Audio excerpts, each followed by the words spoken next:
युवावस्था में स्मरण।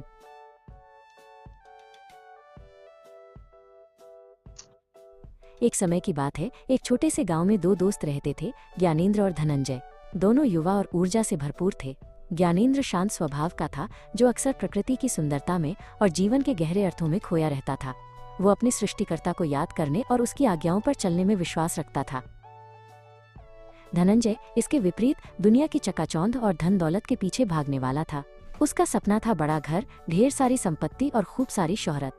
वो मानता था कि जीवन का आनंद केवल भौतिक सुखों में है। वर्ष बीतते गए। धनंजय ने अपनी सारी युवा शक्ति और उत्साह धन कमाने में लगा दिया। उसने एक बड़ा व्यापार खड़ा किया और जल्द ही वो गांव का सबसे धनी व्यक्ति बन गया। उसके पास आलीशान महल, कीमती कपड़े और हर तरह की सुविधा थी। लोग उसकी अमीरी की तारीफ करते थे। वहीं ज्ञानेंद्र ने अपना जीवन सादगी से बिताया। उसने भी काम किया, लेकिन उसका ध्यान केवल धन इकट्ठा करने पर नहीं था। वो अपने समय का एक हिस्सा दूसरों की मदद करने, ज्ञान प्राप्त करने और अपने सृष्टिकर्ता की स्तुति करने में लगाता था। उसके पास धनंजय जैसी संपत्ति नहीं थी, पर उसके हृदय में असीम शांति थी। लेकिन समय किसी के लिए नहीं रुकता।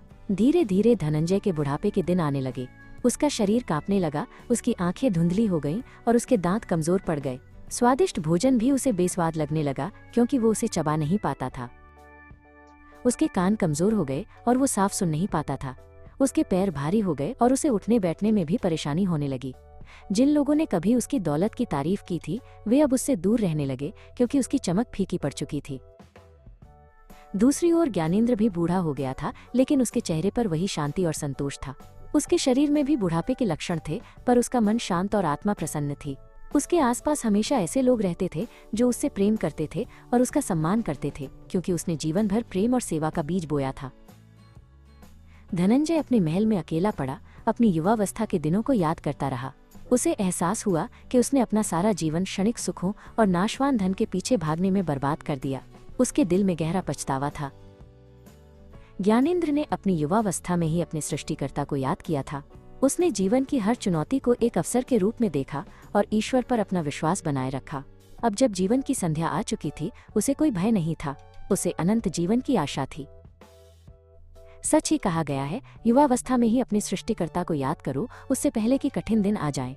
क्योंकि धन संपत्ति और शोहरत सब नाशवान है, लेकिन ईश्वर का भय मानना और उसकी आज्ञाओं का पालन करना ही मनुष्य का सबसे बड़ा कर्तव्य है, जो हमें वृद्धावस्था और मृत्यु के समय भी शांति और अनंत जीवन। अगर यह संदेश आपके दिल को छू गया है, तो कृपया इस वीडियो को लाइक, शेयर और सब्सक्राइब करना ना भूलें। परमेश्वर आपको आशीष दे।